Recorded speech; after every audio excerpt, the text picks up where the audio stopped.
আলাইকুম, কেমন আছেন? আশা করি সবাই খুব ভালো আছেন। রোজিস মোটিভেশনে আরেকবার সবাইকে স্বাগতম। এই তো দেখতে দেখতে চলে যাচ্ছে আমাদের 2024, 2025 চলে আসছে।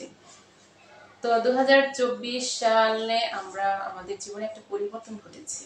এখানে অনেক শিক্ষার্থীকে প্রাণ দিতে হয়েছে। 2025 সালে আমরা আশা করব আর যেন কোনো শিক্ষার্থীকে প্রাণ দিতে না হয়। আর যেন কোনো বাবা-মাকে এই তাদের সন্তান হারানোর এই ক্ষত পোহাতে না হয়। সবাই যেন সব স্টুডেন্টরাই যেন একটা তাদের স্টুডেন্ট লাইফটা খুব ভালোভাবে অতিবাহিত করতে পারে। প্রতি বছর শেষে যেমন একটি বছর চলে যায় তেমনি আবার নতুন একটি বছর চলে আসে। তো সবকিছু মিলে 2024টা আমাদের সবার জীবনে একটা পরিবর্তন এনেছে। 2025 সালে আমরা আমাদের মূল লক্ষ্যই হবে যে আমরা ভালো একজন মানুষ হব। কারণ আমাদের দেশে ভালো ডাক্তার আছেন, ভালো ইঞ্জিনিয়ার আছেন, আইনজীবী আছেন, টিচার আছেন। তো দেখা গেছে যে ভালো মানুষের খুব অভাব।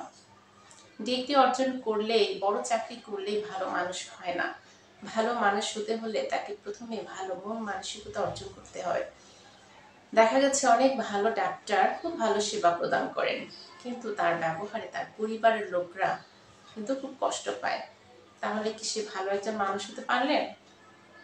তেমনি ভালো শিক্ষক হয়তো অনেক ভালো পড়াশোনা করান, কিন্তু তার আত্মীয় স্বজন তার কথায় কষ্ট পায়, তার আচার ব্যবহারে তারা খুবই দুঃখ পায়।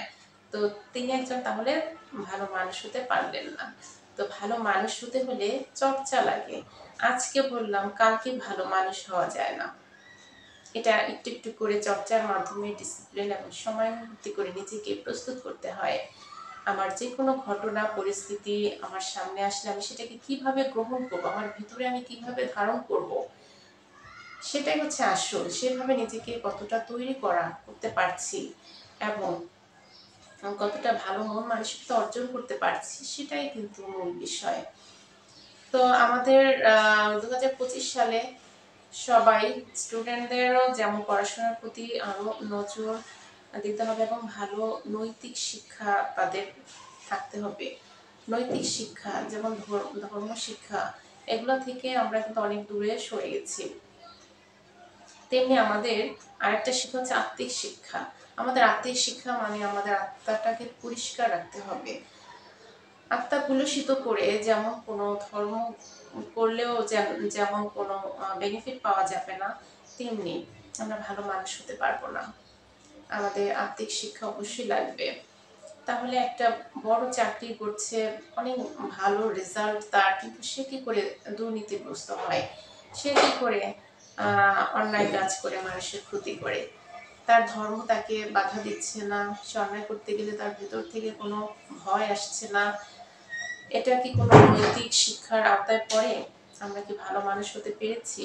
ভালো মানুষ হতে হলে সততা লাগবে এবং দক্ষ হতে হবে। সততা ছাড়া শুধু দক্ষতা দিয়ে যেমন কোনো কাজে আসবে না, আবার সততা থাকলে দক্ষতা নেই তখনও কোনো কাজ হবে না। দুইটা একত্রে থাকতে হবে। যেমন একটা মানুষকে সৎ হতে হবে, তেমন তাকে দক্ষ হতে হবে। তাই ভালো মন মানসিকতা আমাদের অর্জন করতে হবে। আমাদের ভিতরে কিভাবে আমরা, আমাদের সামনে তো কোনো ঘটনা পরিস্থিতি সাজানো গোছানো থাকবে না। তাহলে কি হলো নাকি, পৃথিবীটা হচ্ছে একটা পরীক্ষা কেন্দ্র, এখানে কন্টিনিউয়াসলি আমরা পরীক্ষার মধ্যে দিয়ে আছি, কিন্তু আমরা এই দুনিয়ার সমস্যার ভিতরে পড়ে, পারিপার্শ্বিক অবস্থার ভিতরে পড়ে কিন্তু আমরা সেটা বুঝতেই পারছি না যে আমরা পরীক্ষা দিচ্ছি কন্টিনিউয়াসলি। আমরা ভুলে যাই আমাদের পরীক্ষার কেন্দ্র এটা।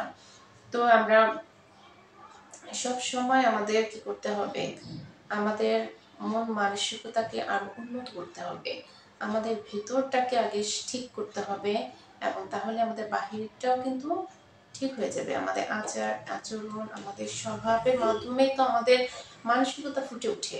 আমরা কেমন মানুষ, আমরা কি মানুষকে হেল্প করতে চাই, মানুষের ভালো কিছু থেকে আমরাও আনন্দ অনুভব করি, আমাদের কথায় কি কেউ কষ্ট পায়, না আমাদের কথায় কেউ স্বস্তি পায়? এভাবে করে নিজেকে আমরা প্রত্যেকে জানি আমাদের নিজেদের ত্রুটি কি।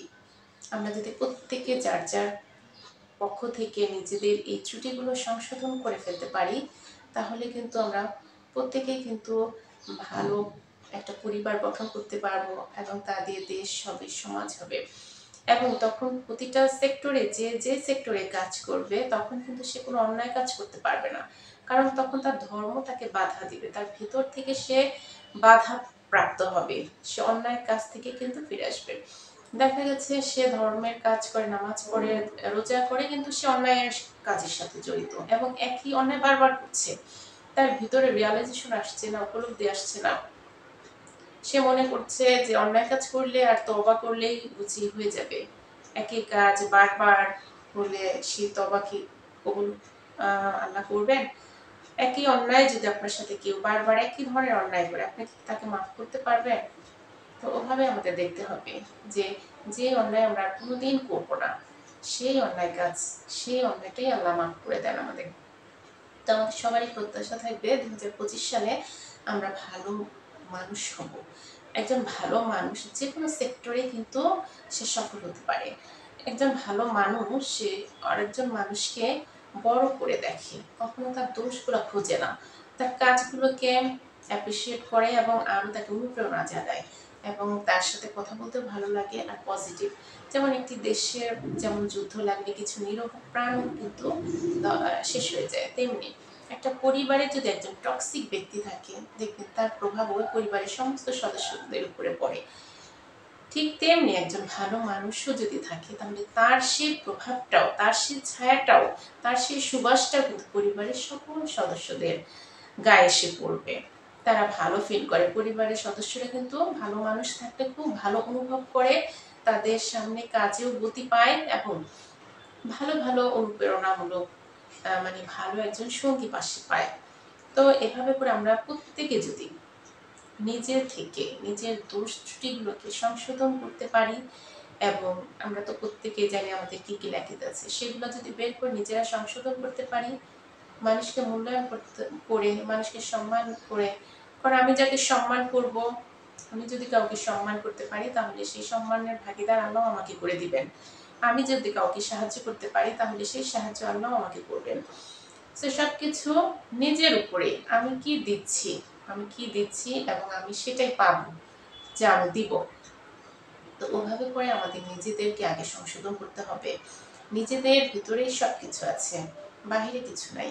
বাহিরে এটা তো মায়ার এক জগৎ, মায়ার সংসার। এখানে সব সময় ঝামেলা, সব সময় বাজে পরিস্থিতি, সিচুয়েশন গুলাই আমাদের ঘিরে আসবে, ঘিরে ধরবে। তো সেখান থেকে আমরা পজিটিভলি কি নিতে পারছি, আমাদের ভিতরে কি ধারণ করতে পারছি, সেটাই হচ্ছে মূল বিষয়। আমরা যদি বিরূপ পরিস্থিতি থেকে ভালো কিছু আমরা দেখতে পারি, ভালো কিছু নিতে পারি, সেটাই হচ্ছে আমাদের অ্যাচিভমেন্ট, সেটাই হচ্ছে আমাদের সফলতা। সফলতা মানে কারি কারি টাকা অর্জন করা, বাড়ি গাড়ি অর্জন করা না। সফলতা মানে ভালো পজিটিভিটি ভিতরে গ্রো করা, ভালো মন মেন্টালিটি অর্জন করা, মানুষের সাথে ঠিক সেভাবে আচরণ আবার ফেরত দেওয়া। এটাই হচ্ছে একজন ভালো মানুষের সবচেয়ে বড় কোয়ালিটি, সবচেয়ে বড় গুণাবলী। তো আমাদের সমাজে এই ভালো মানুষেরই খুব অভাব। আমাদের প্রতিটি সেক্টরে যদি মানুষগুলো ভালো হয়, পরিবার, সমাজ থেকে, দেশ থেকে শুরু করে প্রতিটা ক্ষেত্রে যদি একজন করে প্রতিটি মানুষই যদি ভালো মানুষ হয়, তাহলে পরিবার, দেশ, সমাজ সবকিছুই আসলে অনেক উন্নত হবে, অনেক উপরে উঠবে। তো ভালো থাকবেন সবাই, সুস্থ থাকবেন। 2025 সাল আমাদের জীবনে এভাবে ভালো সম্ভাবনা, ভালো সুযোগ, ভালো সবকিছু বয়ে নিয়ে আসুক আমাদের জন্য। আমরা পিছনের থেকে আমরা ভুল করেছি, সেটা থেকে আমরা শিক্ষা নিয়ে আমরা সেই ভুলটা বারবার করবো না, আমরা সামনে আরো ভালো কিছু করার চেষ্টা করব। এভাবে একটু একটু করে প্রচেষ্টা নেওয়াটাই হচ্ছে ডিসিপ্লিন। একবারে তো আপনার প্রতিদিন একবারে সবকিছু করা যাবে না। একটু একটু করে নিজেকে প্রিপেয়ার করা, একটু একটু করে নিজেকে সামনে এগিয়ে নিজের ভিতরটাকে বিকশিত করাই হচ্ছে ভালো মানুষের ভালো মানসিকতার একটা পরিচয়। তো ভালো থাকবেন সবাই, সুস্থ থাকবেন, ভালো কিছুর সাথে যুক্ত থাকবেন, ভালো নিজের জীবনটাকে আরো উন্নত করার জন্য, মন মানসিকতাকে আরো উন্নত করার জন্য অবশ্যই নিজেকে আরো প্রস্তুত করবেন।